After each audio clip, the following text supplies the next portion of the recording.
আসসালামু আলাইকুম প্রিয় দর্শক, অন্য মঞ্চের আলাপচারিতায় আপনাদের সকলকে স্বাগত জানাচ্ছি। প্রিয় বন্ধুরা, প্রীতি, সালাম এবং শুভেচ্ছা নেবেন। অবশেষে তাইজুল কোর্টের সাজানো রায়টা পাঠ করা হলো, বিচারপতিদের দিয়ে পাঠ করানো হলো। এই রায়টা কি হবে এটা আমরা আগের থেকেই জানতাম।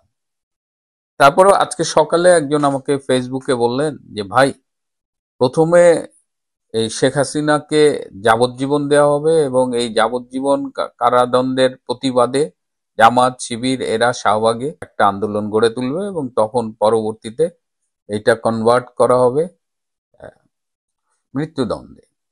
আমি বলেছিলাম যে ভাই, এত নাটক করার সময় তো তাদের হাতে নাই। এই যে নাটক, মানে কোথায় কার বিদায় ঘন্টা বাজছে, কার কাউন্টডাউন শুরু হয়ে গেছে, এটা আমরা যতটুক জানি বা না জানি, এটা ডক্টর ইউনূস খুব ভালো করেই জানে। তাইজুল ছাত্র জীবনে যারে বলা হতো যে উঠতে ভুল বসতে ভুল শিবিরের তাইজুল, সেই তাইজুল আজকে এই আইসিটিতে যেটা কাজটা করলো, এটার কনসিকুয়েন্স আপনারা খুব তাড়াতাড়ি পাবেন। আজকে সেটা নিয়ে বিস্তারিত কথা বলবো না। শুরুতে হলো একটা মামলা, একটা অবৈধ কোর্ট। এই কোর্টটা করা হয়েছিল 1971 সালে যুদ্ধ অপরাধ, মানবতা বিরোধী অপরাধ, এইসব যে মুক্তিযুদ্ধে এইসব অপরাধ সংগঠিত হয়েছিল তার বিচারের জন্য। সেটাকে একটা অবৈধ অধ্যাদেশের মাধ্যমে এই জুলাই আগস্টের যে জঙ্গি অভ্যুত্থান, সেখানকার বিভিন্ন কাল্পনিক বানোয়াট অভিযোগ এনে, মানে পুরো বিষয়টা ইল্লিগাল। আমি ইল্লিগাল বলছি তা না। এই কোর্টে একজন ব্রিটিশ আইনজীবী টবি ক্যাটম্যান, তিনি অ্যাডভাইজার হিসেবে আছেন। টবি ক্যাটম্যান নিজেই বলেছিলেন যে শেখ হাসিনার বিচার আমরা আন্তর্জাতিক অপরাধ আদালতে করি, সেটা নেদারল্যান্ডসের হেইগে। কিন্তু তাইজুল বাহিনী রাজি হয়নি, কারণ হেগে গেলে তো আর এইভাবে মনের মতো ইচ্ছা মতো বিচার ম্যানিপুলেট করা যাবে না।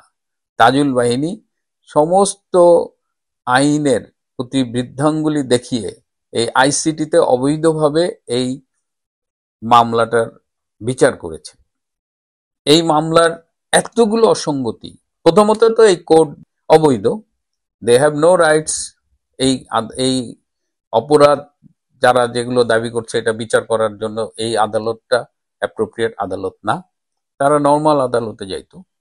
তো এটা প্রথমেই মানে বাতিল হয়ে যায়, তারপরে আসলে আর কোনো আলোচনার দরকার হয় না। তারপরেও কিছু বিষয় আমি একটু আলোচনা করতে চাই। এইখানে এই তাইজুলটা কে? এইখানে যখন 71-এ মানবতা বিরোধী অপরাধ, যুদ্ধ অপরাধী এদের বিচার হচ্ছিল, তখন তাইজুল ছিল ওই অপরাধীদের আইনজীবী। সে এখন পল্টি খেয়া হয়ে গেছে চিফ প্রসিকিউটর, সরকার পক্ষের আইনজীবী। এটা কেমনে হয়? এখানে স্পষ্ট কনফ্লিক্ট অফ ইন্টারেস্ট, এটা সম্ভব না। জাতিসংঘকে আয়না আপনি একটা তদন্ত করাইলেন, তদন্তের রিপোর্ট দিলেন, জাতিসংঘ বলতেছে 1400 মারা গেছে, আপনি বলতেছেন 800 মারা গেছে। সেই সময় পেপার টেপার গাইটে দেখা যায় 150-200। এই 150-200 আবার কারা মারছে? কিছু মারা গেছে পুলিশের গুলিতে বা আইন শৃঙ্খলা রক্ষাকারী বাহিনীর হাতে।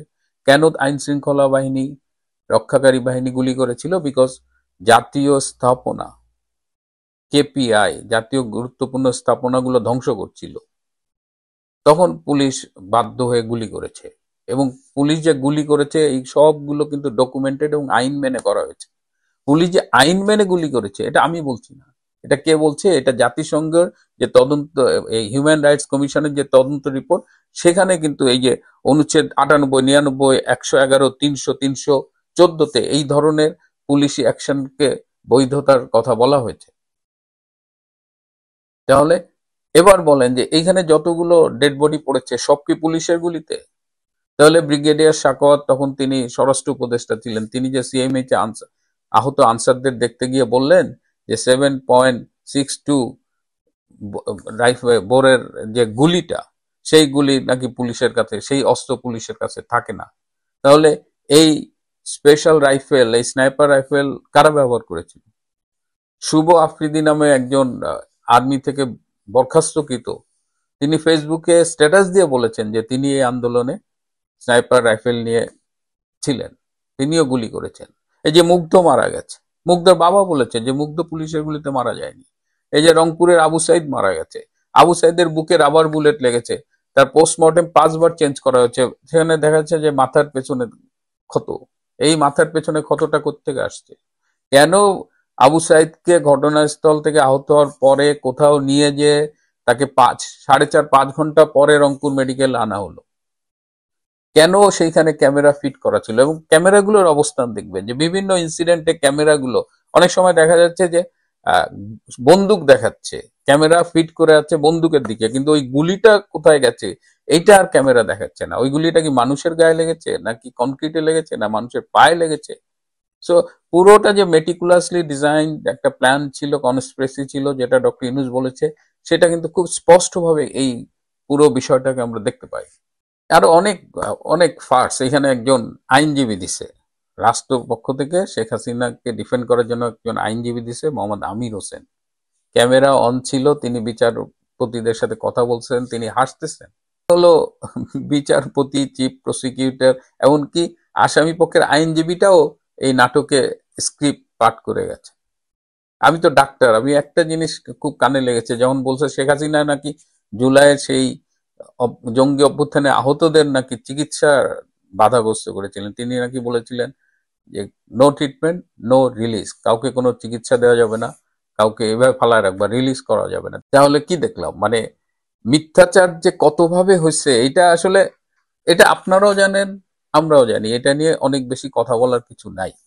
এই এই যে ক্যাঙ্গারু কোর্টে এরকম একটা ক্যামেরা ট্রায়াল হয়েছে, এবং সেটা দেখেন ধর্মের কল বাতাসে নড়ে, নইলে এই আমির হোসেন যে বিচারপতিদের সাথে হাইসা হাইসা কথা বলতেছে, সেটা আমরা কিভাবে পেলাম? কারা এই আন্দোলনে অংশগ্রহণ করেছিল ছাত্র জনতার নামে? এখানে রোহিঙ্গারা এসেছিল, এখানে দেশি বিদেশি জঙ্গিরা অংশগ্রহণ করেছিল, পাকিস্তানি জঙ্গি গোষ্ঠীর পক্ষ থেকে তারা দাবি করেছে যে বাংলাদেশের এই জঙ্গি অভ্যুত্থানে তারা অংশগ্রহণ করেছিল।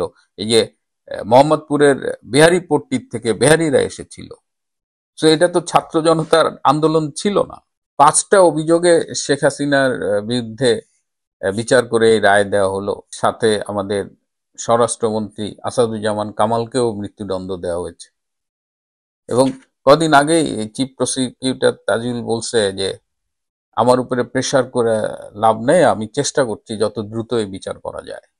মানে একে তো প্রহসনের বিচার, সেটা আবার স্পিড। আমি ওই যে প্রথমেই বলেছি তাদের হাতে খুব সময় কম, তারা মনে করছে যে এইভাবে একটা বিচার করলে বোধহয়, আমি জানি না what they will achieve from it. আপনি যদি চিন্তা করেন 5ই আগস্টে কিন্তু তাদের মূল প্ল্যান ছিল শেখ হাসিনাকে হত্যা করা, এবং সেই প্ল্যানটা ছিল জামাতের, এবং এই সেনাপ্রধান জেনারেল ওয়াকার খান তাতে এগ্রি করেছিলেন। এই সেটা যদি চিন্তা করি আমরা, তাহলে তো শেখ হাসিনা বেঁচে আছেন, দেশের বাইরে নিরাপদে আছেন। বঙ্গবন্ধু শেখ মুজিবুর রহমান যখন 71 সালে পাকিস্তানের কারাগারে বন্দী, তখন 8টি মামলায় তার ফাঁসির আদেশ হয়েছিল। রাজনীতিতে সেই পুরনো হিসাবটা কিন্তু আবার ফিরে এসেছে। সুতরাং তারা শেখ হাসিনাকে ধরতে পারেনি, এখন যত রাগ ছাড়ছে। কিন্তু এটা করে কি তাদের শেষ রক্ষা হবে? ডক্টর ইউনূসের কি কাউন্টডাউন শুরু হয়ে গেছে? এই যে ডক্টর খলিল ভারতে যাবেন, সম্ভবত আগামীকাল যাবেন, he will feel the heat, তিনি টের পাবেন। আর সবশেষে একটা কথা, বেশ কিছু ফোন পেয়েছি, অনেকেরই মন খারাপ। যারা খুব মন খারাপ করছেন তাদের প্রতি আমার একটা পরামর্শ, যে মন খারাপ হলে মন খারাপ করতে হয়। যে কোনো ঘটনার যদি কোনো প্রতিক্রিয়া থাকে, যদি স্বাভাবিকভাবে কোনো প্রতিক্রিয়া হয়, অ্যালাউ দ্যাট, কিন্তু ভেঙে পড়া যাবে না। আমরা 15 মাস অতিক্রম করে এসেছি, এবং এই 15 মাসে 5ই আগস্ট আমাদের অবস্থান কোথায় ছিল, আজকে আমাদের অবস্থান কোথায়, আজকে শেখ হাসিনা কোথায়, জাস্ট হিসাবটা দেখেন। জাস্ট সময়ই শেখ হাসিনাকে রাজস্বিকভাবে ফিরিয়ে আনবে।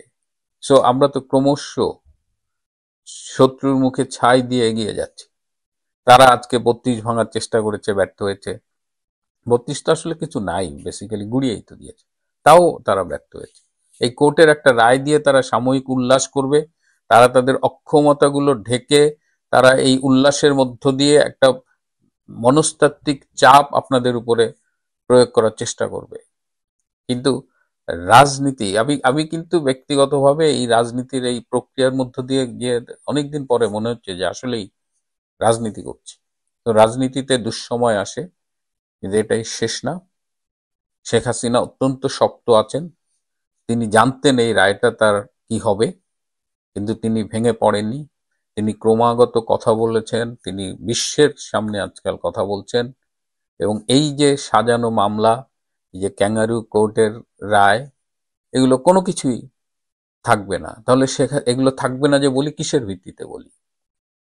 যে প্যাকেজে বাংলাদেশ আওয়ামী লীগ রাজনীতিতে ফিরবে, যে প্যাকেজে বাংলাদেশ আওয়ামী লীগ নির্বাচনে অংশগ্রহণ করবে, যে প্যাকেজে শেখ হাসিনা ফিরবে, সেই প্যাকেজেরই অংশ থাকবে এই আইসিটিতে যে অবৈধ বিচারগুলো হয়েছে সব বাতিল করে দেওয়া, এবং সেটা হবেই। আমার এই কথাটা আপনারা নোট ডাউন করে রাখেন। বাংলাদেশের আত্মঘাতী জঙ্গিরা আজকে নিশ্চয়ই খুব উল্লাস করছে। তারা শেখ হাসিনাকে মৃত্যুদণ্ড দিতে পেরেছে। দেখুন, এই আলোচনায় আমাদের কয়েকটা শব্দ বিচার, কোর্ট, রায়, এই শব্দগুলো আপনি উচ্চারণ না করে হয়তো পারবেন না, পারবেন যদি আপনি যথেষ্ট চিন্তা করেন। এই শব্দগুলো যেই যেই প্রহসন হয়ে গেল, প্রহসনও না, যে ওদের পক্ষ থেকে আন্তরিক যেই মহড়া হয়ে গেল, সেখানে এই শব্দ কোনোটা আমাদের ভাষায়, অর্থাৎ আমরা যারা মুক্তিযুদ্ধের শক্তি, আমরা যারা শেখ হাসিনার সৈনিক, তাদের ডিসকোর্সে কিন্তু এই শব্দগুলো কখনো ব্যবহার করা উচিত নয়। কারণ হলো, প্রতিটা শব্দের একটা ওজন আছে। কোর্ট বলুন বা আদালত, কিংবা ধরেন বিচার, রায়, প্রতিটা শব্দই তো যথেষ্ট ভারী শব্দ, তাই না? এই শব্দগুলো কি আত্মঘাতী জঙ্গিদের সাথে যায়? যায় না। কিন্তু আমাদেরকে এই শব্দগুলো হয়তো ব্যবহার করতে হচ্ছে, তারপরও আমাদের সচেতন থাকতে হবে শব্দগুলো ব্যবহারের ক্ষেত্রে। যদি আমরা সচেতন না থাকি, আমরা আসলে একটা পুরোপুরি অন্যায়, অন্যায্য, অবৈধ, কোনোভাবেই পৃথিবীর এবং আল্লাহর কোনো আইনেই যার যে জিনিসগুলো আসলে আপনার বৈধতা নাই, সেই জিনিসগুলোকে আমরা যাতে এই শব্দগুলো প্রয়োগ করে 2%, 3%, 5% বৈধতা না দিই, সেই দিকটা আমাদের অন্তত সচেতন থাকতে হবে যে এটা কি কোর্ট ছিল, এটা কি রায় হলো, এখানে কি বিচার হয়েছে? না, কোনোটাই আসলে হয়নি। যেটা হয়েছে, জঙ্গিদের যে পরাজয়ের যে গ্লানি এবং জঙ্গিদের আপনার তাদের প্রাপ্য বুঝিয়ে না দেওয়ার ফলে তারা যে সুযোগ পেল, সেই সুযোগটাকে তারা এখন যথেচ্ছাচার কাজে লাগাচ্ছে। এখন আমাদের কি করা উচিত? আজকের দিনে আমাদের কি করা উচিত? আমাদের একটু পুরো জিনিসটা পর্যালোচনা করা উচিত। আমি অবশ্য আজকে ভিডিও করার মতো সুস্থ না, কিন্তু ভিডিওটা আবার আমাকে কেউ কেউ এসে কমেন্ট করে যে আপনি হাসেন কেন ভিডিও করতে গেলে। আসলে হাসিটা না থামানো যায় না। একটা জাতি বলুন বা একটা বিশাল জনগোষ্ঠী বলুন, একটা জাতির মধ্যে, এবং বিশেষ করে তাদেরকে, সেই জনগোষ্ঠীর, আমি জঙ্গিদের কথা বলছি, তাদের যে বুদ্ধিজীবী বা ইত্যাদি শ্রেণী আছে, এদের মূর্খতা, এদের কোন রকম কাণ্ড জ্ঞানের বালাই না থাকা, এই জিনিসগুলাকে আপনি যদি সত্যিকারের দূরদৃষ্টি দিয়ে যাচাই করতে পারেন, আপনার আমার মতোই হাসি পাবে। এখানে হাসি ছাড়া মানে এদেরকে আর আপনি কি দিয়ে সংজ্ঞায়িত করবেন? হ্যাঁ, যে কোনো একটা সমাজের সেটা জঙ্গি সমাজ হলেও মনে করেন যে আফগানিস্তানের জঙ্গি সমাজেরও আমি জানি না অবশ্য, যা ধারণা করি যে তাদেরও হয়তো কাণ্ডজ্ঞান সম্পন্ন 2-4টা লোকজন আছে। পাকিস্তানে তো আছেই, পাকিস্তানে অনেক জটিল। আমি মাঝে মাঝে বলি বাংলাদেশের যে জঙ্গি শ্রেণীটাকে, জঙ্গি শ্রেণী এবং তাদের যে শাসক শ্রেণী, জঙ্গি শ্রেণী কারা? জামাত।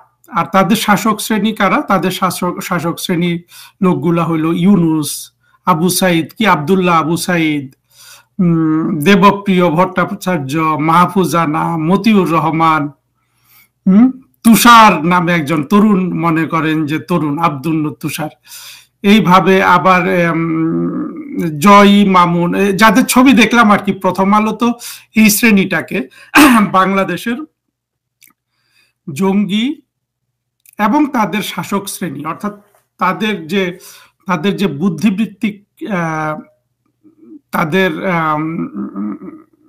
কি বলবো, বুদ্ধিবৃত্তিক চেতনা উজ্জীবিত রাখার জন্য, অনুপ্রেরণা তাদের দেওয়ার জন্য যে শ্রেণীটা আছে বাংলাদেশে, পাকিস্তানেও এরকম একটা ব্যবস্থা আছে দেখবেন।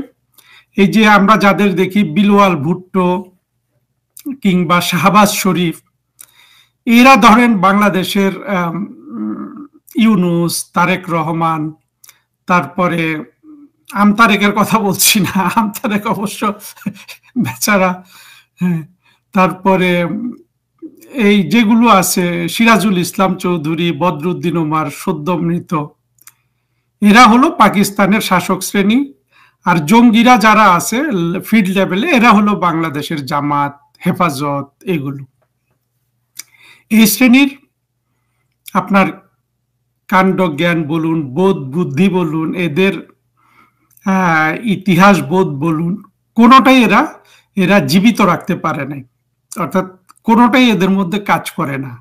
এটা একটা পরিহাস, মানে এটা একটা ট্র্যাজেডিও। আপনি যদি এই ধরনের কোন শ্রেণীর সাথে সহযোগী হয়ে যান, জঙ্গি মৌলবাদী, যারা মূলত বারবার জিনিসটা মনে রাখতে হবে, এরা কিন্তু আত্মঘাতী। এই আত্মঘাতী শ্রেণীটার সাথে আপনি যদি যান, আপনি আর কোনোদিন যুক্তিহীন মানুষ হিসাবে সমাজে বলুন, পৃথিবীতে বলুন, এই জীবনে বলুন, আর ফিরে আসতে পারবেন না।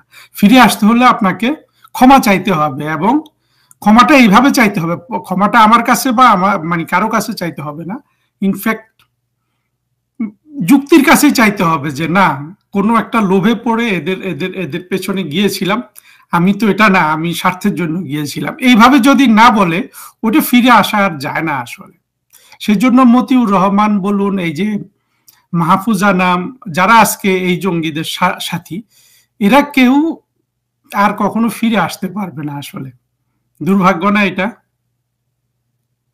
যা হোক, ভূমিকা আজকে অনেক লম্বা হলে হোক, আমি তো চাই যে আমার ভিডিও কয়েকজন মানুষ দেখলেই হয়। শেখ হাসিনা দেখুক, শেখ হাসিনার যারা রাজনৈতিক উত্তরাধিকার, সজীব ওয়াজেদ জয়দিহন, উনি দেখুন, বা ওনাদের যারা মানে ওনাদের যারা এইড আর কি, ওনাদের যারা সহকর্মী সহযোগী, যাদেরকে নিয়ে ওনারা রাষ্ট্র পরিচালনা করবেন, তারা দেখুক। এইভাবে গোটা 50-60 জন মানুষ এই ভিডিওগুলো দেখলেই আমার এই ভিডিও করার সার্থক হয়ে যায়। তো আজকে প্রধানমন্ত্রী শেখ হাসিনার আগে আমি 2 জন মানুষকে স্মরণ করতে চাই। তারা একজন হলেন আসাদুজ্জামান খান কামাল, আরেকজন হলেন চৌধুরী মামুন, আমাদের পুলিশের সাবেক যে আইজিপি।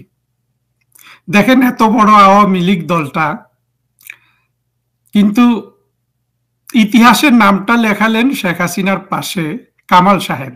মামুন সাহেব একটু ভিন্ন হয়ে গেছেন, বাট উনিও নাম লিখিয়েছেন। আমি কামাল সাহেবের কথাই বলতে চাই। আজকে যদি কামাল সাহেবের জায়গায় আমার নামটা থাকতো, আমি আসলে খুবই খুশি হতাম। এই সৌভাগ্য, মানে ইতিহাস এই ধরনের সৌভাগ্য সবার উপর আরোপ করে না, যেটা কামাল সাহেবের উপর করল। উনি জঙ্গিদের দ্বিতীয় বড় শত্রু হিসাবে ওনার নামটা লিপিবদ্ধ হলো।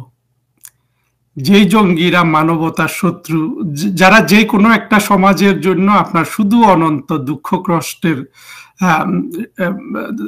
দুঃখ কষ্টের কারণ হয়ে যায়, দুঃখ কষ্ট আনয়ন করে, একটা মানুষ, একটা একটা জাতির আপনার অর্থনৈতিক যে উন্নতি বলুন ইত্যাদি, এগুলোর পুরোপুরি এগুলো নষ্ট করে। ওদের যা আছে তা তো আছেই, কিন্তু খুব গভীরে গেলে সব মানুষের ক্ষতি হলো তাদের অর্থনৈতিক, তাদের সৃজনশীল, কিংবা তাদের যে কোনো ধরনের বিকাশের যেসব কর্মকাণ্ড আছে সেগুলোকে বন্ধ করা হলো বাংলাদেশের যেসব জঙ্গিরা 24-এ উত্থিত হয়েছে প্রধানমন্ত্রী শেখ হাসিনার দৃশ্যপট থেকে সরে যাওয়ার পর, তাদের কাজ। হ্যাঁ, তারা যাদেরকে সবচেয়ে বড় শত্রু মনে করে তাদেরকেই তো মৃত্যু মানে মেরে ফেলতে চায়, তাই না? আপনারা জঙ্গি মাসুদের ওই ভিডিওটা তো দেখেছেন যে শেখ হাসিনাই তাদের টার্গেট ছিল। আজকে প্রমাণ হলো কাগজে কলমে যে কামাল সাহেবও তাদের টার্গেট ছিল। তাহলে আজকে আওয়ামী লীগের কর্মী, সমর্থক, নেতা এই সব মিলে কিন্তু কামাল সাহেব আজকে সবচেয়ে সৌভাগ্যবান ব্যক্তি। শেখ হাসিনা তো আসেনি, শেখ হাসিনার কথা আমি আসছি। তার পাশাপাশি আমাদের আরেকটা জিনিস স্মরণ করতে হবে, এই মামুন সাহেবের পরিস্থিতিটাও আমাদেরকে বুঝতে হবে। কথা হলো যে বেচারা তাদের হাতে ধরা পড়েছে, ধরা পড়ার পর উনি রাজসাক্ষী হয়েছেন বা ইত্যাদি হয়েছেন। এটাকে আমি বড় করে দেখতে চাই না, অনেকে হয়তো বড় করে দেখতে চাইবে না, আমার কাছে মনে হয় যেটা অতি ক্ষুদ্র একটা বিষয়। আপনি যখন শত্রুর হাতে ধরা পড়েন তখন আপনার আচরণ সেখানে অনেক সময় আপনার আচরণের কৌশলটাই আমি মনে করি বড়। এই মামুন সাহেবকে যদি আজকে 5 বছরের জেল না দিয়ে মৃত্যুদণ্ড দিত, তাহলে হয়তো ওরা 2 সপ্তাহ পরে সেটা কার্যকর করে ফেলতো, করতো না? শেখ হাসিনাকে আর কামাল সাহেবকে ধরা পাচ্ছে না। তো মামুন সাহেব তার জীবন যদি বাঁচান এই পদ্ধতিতে, এইটাকে আমি সাধুবাদই দিব। কিন্তু আমরা যদি সত্যিকার অর্থে দেখি 2024-এ প্রকৃত হিরো কারা ছিল? পুলিশই তো ছিল, তাই না? পরে পুলিশকেই তো ব্যাপক হারে তারা জঙ্গিরা মেরেছে এবং অত্যাচার, এগুলো আমরা ডিটেলসে না গেলেও জানি কি হয়েছে। কিন্তু তার সাথে আপনি বাংলাদেশের সামরিক বাহিনী বা সেনাবাহিনীকে তুলনা করে দেখুন, 2024-এ তারা পুরোপুরি হেরে গেল, তারা পরাজয় বরণ করলো, তারা জঙ্গিদের পক্ষ নিল, পুলিশ জঙ্গিদের বিরুদ্ধে ছিল। একটা বাহিনী হিসাবে পুলিশ কিন্তু 2024 সালে তাদেরকে নিজেদেরকে দেশের একটা জনপ্রিয় ইনস্টিটিউশন হিসাবে তুলে ধরলো এবং তারা কিন্তু সেই মর্যাদা, বাংলাদেশের ইতিহাস যেভাবে একদিন লেখা হবে সেই ইতিহাসে সেনাবাহিনী হবে একটা পরাজিত শক্তি, পাকিস্তানি দোসর, বা আমাদের মুক্তিযুদ্ধে যারা পরাজিত হয়েছিল তাদের দোসর হিসাবে চিহ্নিত হবে। সেনাবাহিনী, বিমান বাহিনী, নৌবাহিনী সবাই, বাট সবাই তো সেনাবাহিনী বলে, আমি সেই জন্য সেনাবাহিনীকেই বলছি। তার পাশাপাশি পুলিশ হবে একটা বীরের বাহিনী, সেই হিসাবে চিহ্নিত থাকবে। এবং মামুন সাহেবের জীবন যে রক্ষা পেল জঙ্গিদের হাত থেকে, আমি এটাকে ভালোভাবে দেখছি। আমরা একজন মামুন সাহেব যিনি এই জঙ্গি উত্তেজনা চলাকালীন শেখ হাসিনার পাশে ছিলেন, তাকে আমি বড় করেই দেখি। আপনার 5 আগস্টের পরে বা উনি যেদিন থেকে বা 5 আগস্টের পরে বা উনি গ্রেপ্তার হওয়ার পর থেকে উনি কি আচরণ করেছেন সেটা আমাদের কাছে বড় হওয়া উচিত না। আমাদের কাছে বড় হওয়া উচিত যতক্ষণ পর্যন্ত এই যুদ্ধটা করার সুযোগ ছিল ততক্ষণ পর্যন্ত মামুন সাহেব যেটা করেছেন সেটা হওয়া উচিত আমাদের বিবেচনার বিষয়। ঠিক একইভাবে এই যুদ্ধটা করার যখন সুযোগ ছিল তখন ওয়াকার কি করেছে সেটা হবে আমাদের কাছে বিবেচনার বিষয়। 5 আগস্টের পরে ওয়াকার কি করেছে, আজকে যদি ওয়াকার শেখ হাসিনার পক্ষ নিয়ে কোনো একটা মিরাকল কিছু করেও ফেলে, ওয়াকার যে কালিমা তার কপালে এঁকে নিয়েছে, হ্যাঁ, যেই কালিমা দিয়ে ওয়াকার তার কপালকে ক্লেদাক্ত করেছে, সেটা কিন্তু থেকে যাবে। সেটা আমি আপনি চাইলেও আর মুছতে পারবো না। দেখেন, এখন আমি আসল কথায় ফিরে আসি। আমাদের জাতীয় বীর শেখ হাসিনা যদি 5 আগস্ট জঙ্গিদের হাতে মরে যেতেন, সেটা তো মোটেই বুদ্ধিমানের কাজ হতো না। মামুন সাহেবের এখন জীবনটা রক্ষা পেয়েছে যে পদ্ধতিতে, সেটাকেও আমি সাধুবাদ দিই। শেখ হাসিনা যদি 5 আগস্টের পরে আর কোনো ভূমিকা বাংলাদেশের জীবনে নাও রাখতে পারতেন, তাহলেও শেখ হাসিনা এই বাংলাদেশের ইতিহাসে, যেই দেশটা স্বাধীন হয়েছে একটা 9 মাস যুদ্ধ করে, 2 দশকের উপর, 23-24 বছর পাকিস্তানের মতো একটা অত্যন্ত শক্তিশালী রাষ্ট্র কাঠামোর, শক্তিশালী বলতে এই শক্তিশালী আবার গণতান্ত্রিক শক্তি না, সামরিক ভাবে একটা কৃত্রিম রাষ্ট্র ব্যবস্থার বিরুদ্ধে যুদ্ধ করে জয়ী হয়েছে, সেই রাষ্ট্রের বীরকে বঙ্গবন্ধু শেখ মুজিবুর রহমান, তো তারপরে শেখ হাসিনা। এটা উনি যদি 5 আগস্টের পরে আর কোনো ভূমিকা নাও রাখতে পারতেন বাংলাদেশের জীবনে, তাও কিন্তু উনি থাকতেন সেই 2 নাম্বার ব্যক্তি, এবং এতটা দূরত্ব নিয়ে থাকতেন অন্য কারো সাথে, আর কারো কিন্তু সেখানে তুলনা চলে না। আমরা অনেক সময় বলি যে জাতির পিতার সুযোগ্য কন্যা, কথাটা অবশ্যই সত্য, কিন্তু একটা জিনিস দেখবেন যে কোনো সফল পিতা মাতার সন্তান ততটা সফল কিন্তু হয় না। সে এটা হলো, এটার অনেকগুলো কারণ আছে, এটা বৈজ্ঞানিক কারণও আছে। আমরা দেখি, আমরা কি গান্ধীর সন্তানদের গান্ধীর মতো কাউকে হতে দেখেছি? না, এটা হওয়া যায় না। আপনি যে কোনো দেখবেন একজন নোবেল প্রাইজ পেয়েছে, তার সন্তানরা নোবেল প্রাইজ পায় না। যোগ্য হওয়া খুব কঠিন জিনিস। কিন্তু আমাদের সৌভাগ্য যে শেখ হাসিনা ঠিকই বঙ্গবন্ধুর কন্যা হিসাবে পিতার যোগ্যতাটাকে উনি প্রমাণ করেছেন, যেটাও কিন্তু সন্তান হিসাবে সাধারণত প্রমাণ করা যায় না। এই জন্য আমরা আশা করতে পারি না যে বঙ্গবন্ধুর রক্তের উত্তরাধিকার সবাই বঙ্গবন্ধুর মতো সুযোগ্য এইরকম এত বড় হবে, কিন্তু শেখ হাসিনা হয়ে দেখিয়ে দিয়েছেন। এই নারী যেই জীবনটা গঠন করেছেন, সেটা কিন্তু আসলে পৃথিবীর জন্য একটা বড় গবেষণার বিষয় হওয়া উচিত। এবং আমি সজীব ওয়াজেদ জয় বা সাইমা ওয়াজেদ পুতুল, যারা শেখ হাসিনার রক্তের উত্তরাধিকার হবেন, তাদেরকে এই সচেতনতাটা ধারণ করতে বলবো। কারণ সচেতনতা ছাড়া কখনো পিতামাতার যোগ্য উত্তরাধিকার হওয়া যায় না। শেখ হাসিনার সেই ইতিহাসবোধ, সেই সচেতনতা ছিল বলে তিনি পেরেছেন বঙ্গবন্ধুর পাশে আজকে আমাদের ইতিহাসে না। আমাদের ইতিহাস তো কিছু না, ইতিহাস আমাদের বা তোমাদের বলতে কিছু নাই, ইতিহাস হলো মানব জাতির। আজকে আফ্রিকার ইতিহাসও আমাদের ইতিহাস, তাই না? সুতরাং ইতিহাস, আমার ইতিহাস তোমার ইতিহাসের চেয়ে বড় কথা হলো ইতিহাস মানব জাতির। সে মানব জাতির ইতিহাসে শেখ হাসিনা বঙ্গবন্ধুর পাশে স্থান করে নিয়েছেন, এবং বাংলাদেশের আর কোনো রাজনৈতিক নেতা সেটা পারবে না, পারার আর সেই সুযোগ আসলে ইতিহাস তাদেরকে দিবে না। দিবে যদি আমাদের জয় সাহেব বা পুতুল ম্যাডাম, ইনারা যদি ভবিষ্যতে শেখ হাসিনার স্থানটাকে ধরে রাখতে পারেন, এবং তাদের সেটা ধরে রাখার একমাত্র বিষয় হবে যে এই যে 24-এর যে জঙ্গি উত্থান হলো, এই জঙ্গিদেরকে বাংলাদেশের মাটিতে নির্বিষ করে দেয়া। এই নির্বিষ করার অর্থ হইল এদেরকে যথাসম্ভব যদি পাকিস্তানে পাঠিয়ে দেয়া যায় সেটা পাঠিয়ে দেয়া, এবং অথবা এদের অর্থনৈতিক ও রাজনৈতিক ক্ষমতা এদের শূন্য করে দেয়া। ওরা যেটা চায় সেটা তো আর করা যায় না, ওরা চায় আসলে মৃত্যু। ওরা চায় মুক্তিযুদ্ধের পক্ষের শক্তি ওদেরকে মেরে ফেলুক। যদি মেরে না ফেলে, ওরা দ্বিতীয়টা চায় যে আমরা তাদেরকে মেরে ফেলবো। ওরা মেরে ফেলতে চায় কেন? ওদের মূল উদ্দেশ্য হলো যে আমরা যদি না মারি আমাদেরকে তো মেরে ফেলবে না। জঙ্গিবাদের বা জঙ্গি মনের এই অবস্থাটা আমাদেরকে বারবার বোঝার চেষ্টা করা উচিত, কারণ এরা সবাই মরে যেতে চায়। ওরা তাড়াতাড়ি ওরা এই পথে ভেসতে যেতে চায়। আমাদেরকে বাংলাদেশের মুসলমানদেরকে এই শিক্ষায় শিক্ষিত করতে হবে যে বাংলাদেশের জামাত হেফাজত এই জঙ্গিরা যেই পদ্ধতিতে ভেসতে যেতে চায়,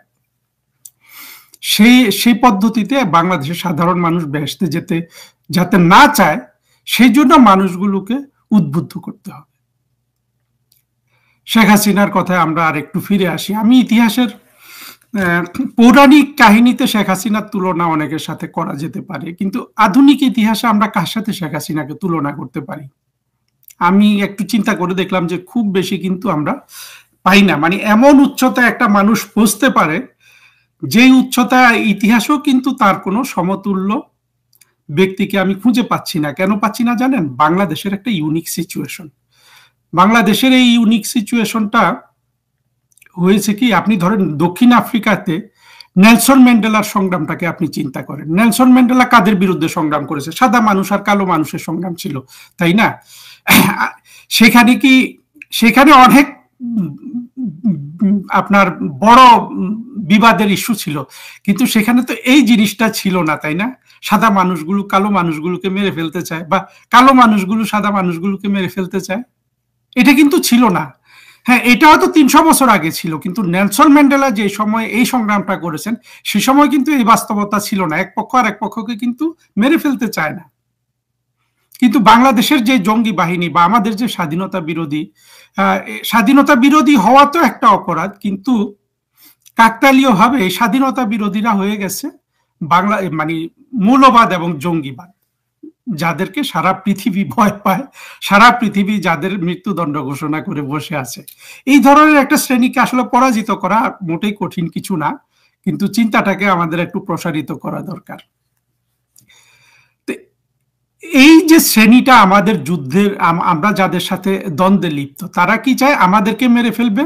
কিন্তু আমরা কিন্তু ওই যে আবার নেলসন ম্যান্ডেলার ইয়েতে আসি, আমাদের অ্যাপ্রোচটা, এবং সেটাই হয় সাধারণত মানবিক মানুষ, বঙ্গবন্ধু, শেখ হাসিনা বা বাংলাদেশের মুক্তিযুদ্ধের পক্ষে শক্তি, তাদের তো এটাই হওয়া উচিত যে এদেরকে ন্যূনতম ডিগনিটিফাইড একটা জীবন দেয়া, কিন্তু এটা আপনি দিবেন তারা আপনাকে মেরে ফেলবে। এই যে বড় ধরনের একটা শত্রুতা, এটা তো নেলসন ম্যান্ডেলা যাদের যাদের যাদের প্রতিদ্বন্দ্বী বা যাদের বিরোধী, যাদের বিরুদ্ধে সংগ্রাম করেছেন, এই দুই দুই দুই বিপরীত শক্তির মধ্যে তো এই এই এই এই বাস্তবতা বিরাজমান ছিল না। এই জিনিসটা সবাইকে বুঝতে হবে, এবং এটা যদি আপনি বুঝতে পারেন, আপনি দেখবেন যে শেখ হাসিনা বলুন, বঙ্গবন্ধু বলুন, তারা পৃথিবীকে যেটা দিয়েছেন, সেখানে আমরা যদি আমাদের কথাগুলো, অর্থাৎ বঙ্গবন্ধুর কথাগুলো, শেখ হাসিনার কথাগুলো যদি আমরা তুলে ধরতে পারি, আমরা তাদের জন্য কিন্তু নেলসন ম্যান্ডেলার চেয়ে বেশি সম্মান কিন্তু বয়ে নিয়ে আসতে পারি। এই বিষয়টা হলো যে পৃথিবীকে সম্পূর্ণ এবং সত্য তথ্যটা জানানো, সেই তথ্যটা জানানোর সক্ষমতা অর্জন করা খুবই জরুরি। আজকে আমরা আওয়ামী লীগের মধ্যে যে জিনিসটা দেখতে পাই, যেমন আমি কালকে অনেকগুলো ফেসবুকে পোস্ট দিয়েছি একের পর এক। আমরা দেখলাম যে পান্না নামে এক ভদ্রলোক, আইনজীবী, প্রথমে উনি লালবদর ছিলেন, পরে শুনলাম যে উনি নাকি ওই যে লতিফ সিদ্দিকী সহ আমাদের সাংবাদিক মঞ্জুরুল আলম পান্না সহ এবং আমাদের অধ্যাপক কার্জন, এই কয়েকজনের গ্রেপ্তারের জন্য ওনাকে দায়ী করা যায়। কারণ হলো উনি একটা অনুষ্ঠান ডেকে উনি পালিয়ে গেছেন এবং মিথ্যা কথা বলেছেন, ওনার গাড়ি টাড়ি ভেঙে ফেলেছে বলে। তো এগুলো আপনারা আওয়ামী লীগের লোকজন একটু সতর্ক হবেন। হ্যাঁ, সতর্কতা ছাড়া কিন্তু কোনো উপায় নাই। বঙ্গবন্ধু অবহেলা করে কিন্তু জঙ্গিদের হাতে, জঙ্গি বলতে কি, আজকে যারা বাংলাদেশ দখল করেছে তাদেরই তো ফোরফাদার ওরা ছিল, তাদের হাতে তিনি হত্যাকাণ্ডের শিকার হলেন। শেখ হাসিনাকে আমি ধন্যবাদ দিব, উনি তার চেয়ে একটু সচেতন ছিলেন। আমি আশা করব যে ভবিষ্যতে যখন উনি রাষ্ট্র ক্ষমতায় আসবেন, ওনার উত্তরাধিকারে আসবেন, তারা আরো বেশি সচেতন হবেন। কারণ এই শক্তিটাকে আমাদের দেখা হয়ে গেছে বাংলাদেশের স্বাধীনতা বিরোধী জঙ্গি, যারা জঙ্গি, মৌলবাদী, স্বাধীনতা বিরোধী, এবং তাদের যে আপনার শাসক শ্রেণী আছে, মতি, মাহফুজ, সিরাজুল ইসলাম চৌধুরী, বদরুদ্দিন ওমর, তারপরে দেবপ্রিয় ভট্টাচার্য, পিনাকি ভট্টাচার্য, দুইটাই কি ভট্টাচার্য কিনা, যাই হোক, এই তারপরে গৌতম দাস, এদের অনেককে আপনারা হয়তো চিনেন না, কারণ আপনারা তাদেরকে গুরুত্ব দেন না, কিন্তু আমি তো আমাকে খেয়াল করতে হয় এগুলা, দুর্ভাগ্য বলুন।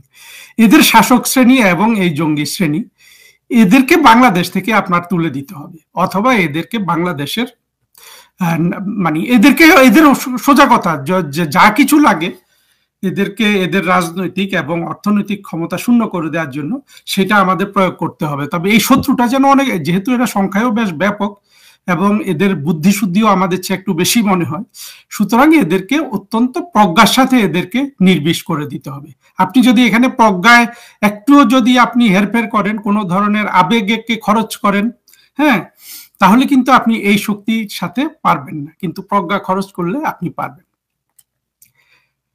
যাই হোক, আমাদের শেখ হাসিনাকে আমি পেলাম না এই ইতিহাসের কোন চরিত্রের সাথে তুলনা করতে, তবে একটু হালকা মিলে জোয়ান অফ আর্ক নামে ফরাসি দেশ অর্থাৎ ফ্রান্সে যাকে সবচেয়ে বেশি সম্মান করা হয়, যাকে তারা সেন্টের বাংলা কি অর্থাৎ সাধুর মর্যাদা দিয়েছেন, সেই জোয়ান অফ আর্কের সাথে কিছুটা তুলনা করা চলে। জোয়ান অফ আর্ক অবশ্য মৃত্যু বরণ করেছিলেন।